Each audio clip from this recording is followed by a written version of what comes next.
Hey, how's everybody doing? I'm Coach Jason DeBillius. I'm along with Hunter High School alumni and former NCAA player Brendan Fang, and we're here to bring you our Week 2 Top 10 High School Boys Volleyball teams of 2015. And Week 2, we're going to start with number 1 is Fort Hamilton. Absolutely. Fort Hamilton, winners of the Tottenville tournament, winners of the Seward Park tournament, and semifinals at their own tournament, have really made a wave in this open PSAL behind the hitting of senior middle blocking Kevin Rosero, and actually Sebastian Brzezinski has been very good too. Who do we got at number 2? Well, actually, just to talk a little bit more about Fort Hamilton, this week they finally got those first place votes that I think they deserved last week. I think that seeing them up close and personal in this major Tottenville tournament, which has been run very well for many years, getting that tournament win was a huge boost to their credibility as the top team in the city. Yeah, all but one coach gave them first place vote, so that says a lot. Absolutely. Says an absolute lot. Who do we have at number 2? We have Brooklyn Tech. Obviously, they have a star hitter in Dominic. I never heard he's affectionately known as Dominic. Right. And they did extremely well in pools at Tottenville, came out as the overall first seed, got a bye into the finals. They played lights out. In fact, they did really well in the finals in one set. They blasted Fort Hamilton 25-13 in that second set, only to lose again 25-17 in the third set.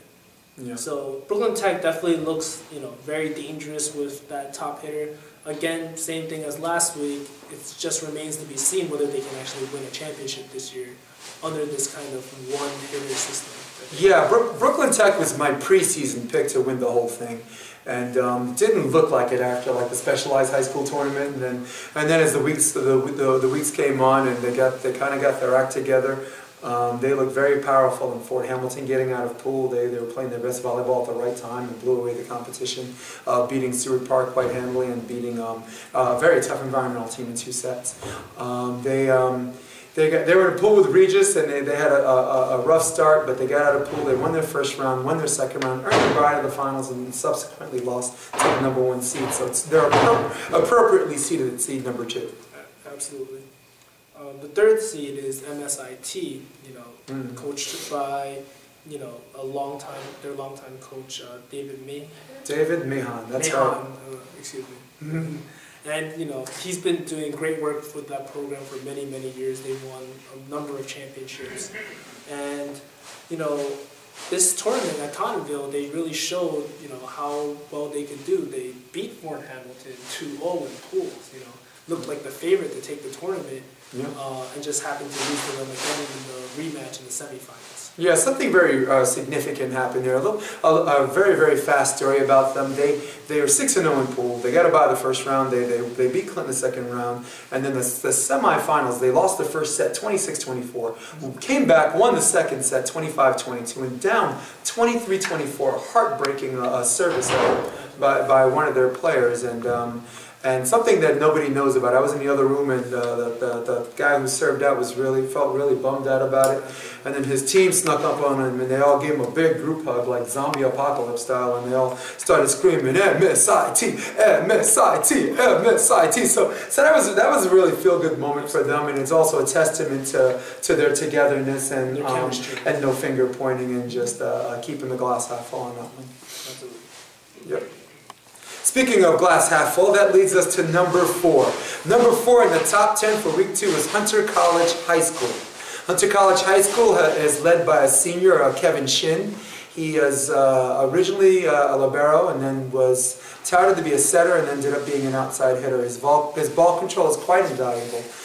He did not go to the Tottenville tournament. He had a theater commitment and had performances that weekend, and now he's back. And since he's come back, there's a calm to the team as far as ball control, down ball, serve, receive, free ball, where everybody's just not second-guessing themselves, and everybody plays well around him. He makes everybody play well around him, and that's where I think Hunter's going to have some success. They're a middle-first offense, so in order to run middle, you need better ball control, you need better poise, and that's where I think Hunter's going to go places. I personally, I had them at number 8 on my pool because of our success or lack thereof at Tottenville. But the other coaches, I guess, saw it another way. I mean, hypothetically, my hypothetical vote would have put, I think, Hunter at number 6. Because they have been very good teams, but, you know, again, at time that you saw the downsides, their inconsistency. Hopefully Kevin Shin will bring a little bit more stability back into that rotation. But I do believe that 4 is still, just like last week, a little too high for this very, very young team of a great amount of potential. Yeah, a team with a lot of pressure to try to defend their championships that the seniors left and graduated. Yeah, those are big shoes to fill. Absolutely. But middle of the season, ranked number 4. All you can say is we'll see what happens. Absolutely. Who do we got for number 5? So number 5, who actually was tied for 3rd with Hunter last week, is Bryant High School. You know, this week they're only 5th by a matter of 1 point, so they're still up there. However, the signs of inconsistency that I warned about last week have, you know, shown up a little. They lost a game in the division to Flushing High School, who actually, who knows, might be a dark horse. They might have, you know, an amazing squadron of players that we don't know about. Yeah. But, you know, it does show, you know, that Bryant High School does have this tendency to kind of drop the ball a little. Even though, again, they definitely have the potential to beat this top team in the city.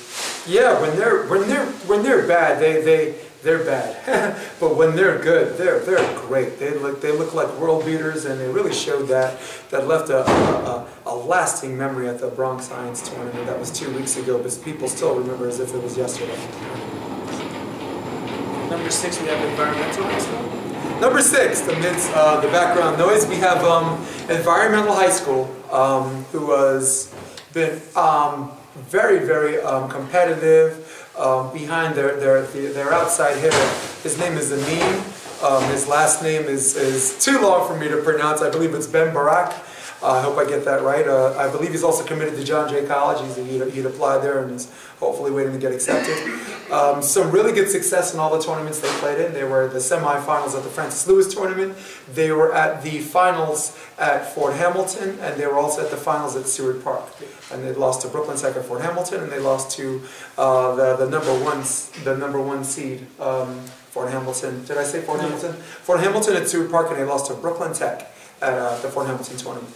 That was a tongue twister. And they also lost to Regis, I think, at Francis Lewis. Lost to Regis at Francis Lewis, and had some injuries in some key positions, particularly in the middle, but Amin's a very good hitter out of position 6, out of the affectionately known as the pipe.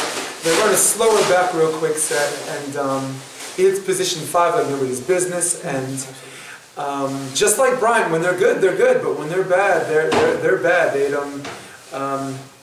recently lost to LaGuardia High School in two very tight contested sets in their own division, which is very, very good. It has LaGuardia, has Stuyvesant, who's always competitive high school math, science, and engineering is better. Brandeis, under Coach Omar Vargas, is going to be good. They didn't lose to LaGuardia. They lost to LaGuardia in 2 sets. I thought they lost to Stuyvesant. Stuyvesant in 2 sets. That's correct. Listen, Environmental, we're going to see how good they are, because right after Easter break, they go against LaGuardia, who's a very competitive team, and they have to play them twice in that division, and that's going to really test their muster. Yeah. I mean, Stuyvesant is someone not on this list, you know, spoiler alert, but, you know, that match can have, you know, very lasting repercussions on both Environmental's ranking and Stuyvesant's ranking as well. Yep. And, you know, to add on a little, I do think that the same problem Environmental, or rather the same problem Brooklyn Tech, Environmental High School might face as well, where, you know, I feel like they might defer a little bit too much to the,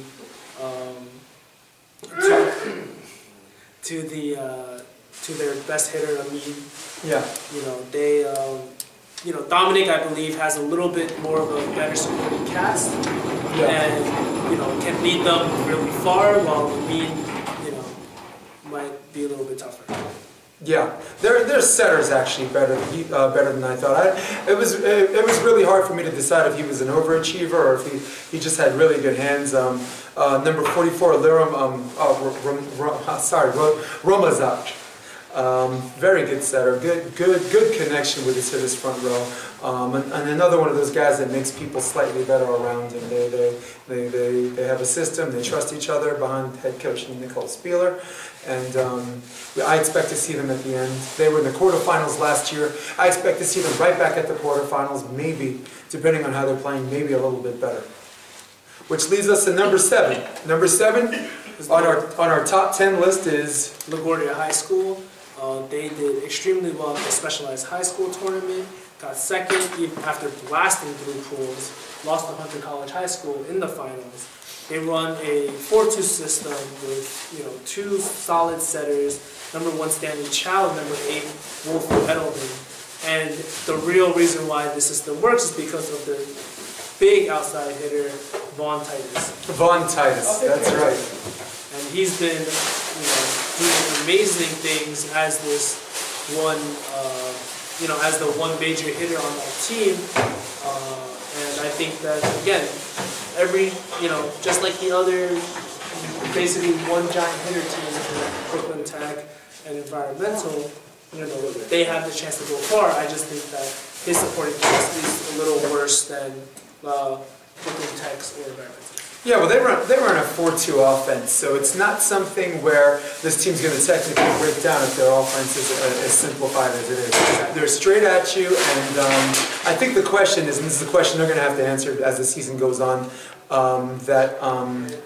will they be one other team smart enough, and they know who their best hitter is, and they know the ball's going to go high to, they know the ball's going to be a 4 outside. Are they going to be able to still persevere through that? They were actually, we can check our list, they were actually ranked number 8 on this list, top 10 list, and not 7. 7 we're going to get to in a minute since we skipped ahead. And but that's where I think LaGuardia is going to gain credit, and also I think in their division, there is going to make them battle hard in coming into the playoffs. Mm-hmm. Absolutely. So number 7, LaGuardia High School was number 8. Number 7, we are doing Bronx Science High School. Bronx Science High School, led by head coach Dan Skillens, has his team ready in the preseason. They were ready to go in pool play, and at their own invitation, they were 7-1 in pool play, owned the points against Bryant, beat American Studies in the semifinals, and eventually lost to a very good playing Bryant team in the finals. They've been the king of their division this season. They've been the king of their division last season. They were ranked as high as number 2 a couple of years ago, and they, until someone shows us different, they're the king of the Bronx. They still remain the king of the Bronx. And it's a testament to their ability that they still got a first place vote even after Fort Hamilton showed in the Toronto tournament. I think that shows that one of these coaches who may not have been able to go to the Toronto tournament was, still believe that Bronx Science is the best team in the city. That's a big credit to Nancy and his crew. Yeah, absolutely, absolutely. They have pretty good libero on that team. I believe his name is David Wu, and they have a good outside hitter. His name is Edmund He, senior outside hitter, very likable person, and is always, and like me, is always at the tournaments, is always at the games, whether he's playing or not. I always see a he sighting. Also, there's an opposite who plays middle a little bit. His name is Jordan Beebe. Someone else we need to keep our eyes on. Yeah, absolutely. Next on the list at number 9 is Regis High School from the private school leagues. Yep. They went to the Toronto tournament. I think they performed extremely well. Yeah. Last week we were thinking, hey, maybe they could actually, make a run for the number 1 seed, and we saw that, maybe they're not there, but they're really not that far behind. In fact, if I had my vote, they would be at number 3, just because of how well they played. I would have them tied with MSIT because I'm not too sure between those two. But I think that they are definitely an extremely strong team. Yeah, well, I had that team ranked a little bit higher than 9 too because of their success at St. Francis. And there's something to be said about the Tottenville tournament. It's a mid-season tournament. Most coaches and players would agree it's the most prestigious tournament in the entire season because there's something to be said about who wins it, but there's also to be said about who left their mark there. And some of these new players and these new faces come out at that tournament that no one's ever seen before. It's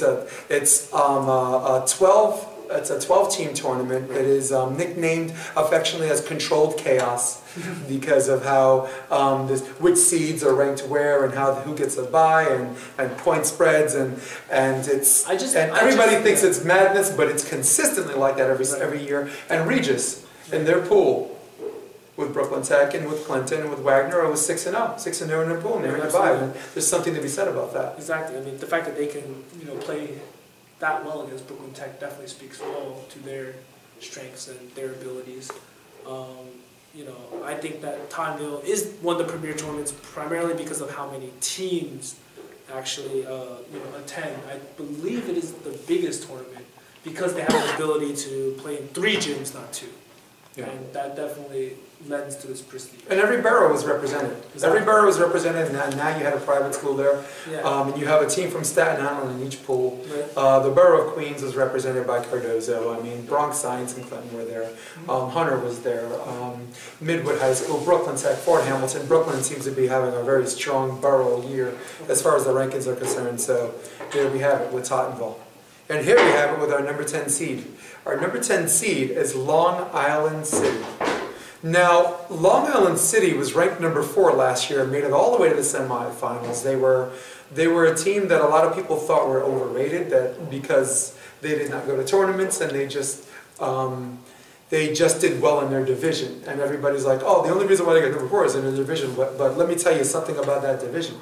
That division had Academy of American Studies, who was the 2-time champion. That division had Newtown, who had actually beaten Academy of American Studies in that division. That division had Bryant High School, who was a very formidable team that only finished 6-6 and didn't even make it out of that tournament. That team has Aviation and Flushing, next to last and last, who finished semifinals in previous tournaments. Exactly. And so there's something to be said about the best division in New York City. Do you agree?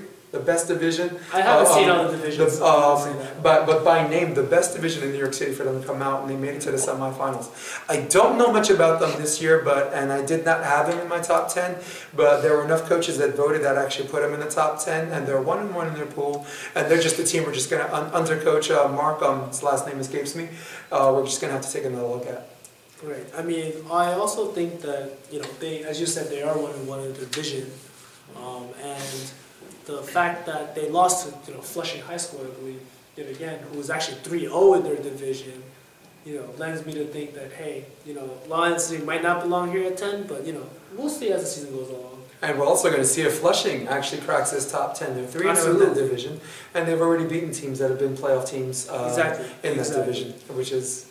I mean, they've beaten 2 of the top 10, correct? Yep. I mean, that says a lot. I mean, how many teams can say they've beaten 2 out of the top 10 and are not in the top 10 themselves? Yep. Especially early on this season. Well, let's before we wrap this up, let's talk a little bit about the team that dropped out of the top 10 this week at Seward Park. Why do you think? To be honest, I'm not too sure. I know they lost against Hunter High School, but I mean, considering that Hunter High School is still ranked 4th here, and a lot of coaches do think that they're a very formidable team. Seward Park dropping out of 10 was a little bit of a surprise to me. Me too. At least. Me too. If anything, you should just keep them right at 10, like they were last week, I believe, or they were 9 last week. They were 9 last week, and they dropped 2 spots out. Yeah. Right, and I'm a little surprised by that. Again, to be fair, Long Island City's loss to Flushing, I believe, came after the votes were tallied. Yeah, that's so. As was Environmental's loss to Stuyvesant High School. So from this point, obviously, I believe that Seward Park should be at this number 10 spot, but not necessarily. At the time of the vote, I can maybe understand it a little bit better from that point of view. Right. There were other teams that received votes too, Brendan. Cardozo had received votes. Tottenville, there's something to be said. Tottenville, and they're at their own tournament in their pool, finished 5-1. They received a bye the first round, and they received a lot of votes. They received 7 votes. And they played a very close game with, name escapes me. Was it? I believe it was Brooklyn Tech. Yeah, probably. Yeah. And they played, very well, I think. They played very well against everybody, and they did the right thing in their pool. They split with Hunter. Exactly. They split with and they didn't split with anyone else. They split with Hunter. They beat Richmond Hill in 2, and they wiped the floor with Midwood High School. I'd also like to say something, a little something about Clinton. Right. Clinton High School is a very tall team, and their skill set seems a little bit, on a good day unorthodox, on a bad day, well, we would affectionately refer to as raggedy. But the other, but yeah, we'll go scrappy. I'll go raggedy, you go scrappy, and that's where we are. And but the elephant in the room was the setter. Yeah. The number 7, his hands were very, very clean. His blocking, he left him out there by himself. He always got a hand on everything. He was a very good court leader, and once again, I found myself at this little broadcast thing, talking about people, about players who everyone else plays well around, and it's this guy. And Coach Andrea Milsom, I don't know if she built him or if he just came along, but he's someone we're definitely going to have to take a look at. They have tall middles, and they can definitely hit on, especially on those sets. Those clean, nice, generally fairly well-timed 2 balls that these middles can really take a good whack. And with their length, they'll get their kills. When you have that height and athleticism, it's hard not to get kills in the PSA. No, it isn't. It isn't. Is there anybody else you'd like to talk to about as far as other teams receiving votes? I mean, Tylen Harris still have 2 votes. As of last week, as I said, I think they're going to play Cardozo after the break too, so we're going to see where they are. We'll see where they are there, yeah. And I think that I think we just need to do a little bit more research. Basically, as I said, I'm guessing that it's due to the experience of their middles and their I believe one senior outside. Right. Who has very good ball control last year as a junior, and I'm assuming that his ball control is still amazing this year. And other votes went to American Studies, who surprisingly actually dropped a lot of votes. I'm not too sure why. They had 6 votes last week also on the bubble, but now they dropped all the way down to 1. Meaning, I believe 1/10th place vote. Yeah. Well, in their pool, everyone has lost a match, right, except for Flushing. Exactly. So maybe that's something that might affect the rankings, exactly, but at the same time didn't touch Bryant. So that's exactly, that's one of those things that's for the moment that's curious, but again in the future we're going to have to see how that unfolds. Mm-hmm. Speaking of how the future unfolds, there are the big tournaments coming up. Cardozo has a big tournament coming up. I believe there's a regular tournament at Queens College. Fort Hamilton. Actually, the same day, Coach Kim Tulvey invited my team to play Sunday, April 19th at Fort Hamilton, and I told her I was at Cardozo, and that was a little bit overkill for the kids to play both days. And that following week, the 26th, so weeks coming, Stewart Park has another tournament, and the rankings will shake up again. Absolutely. Yep.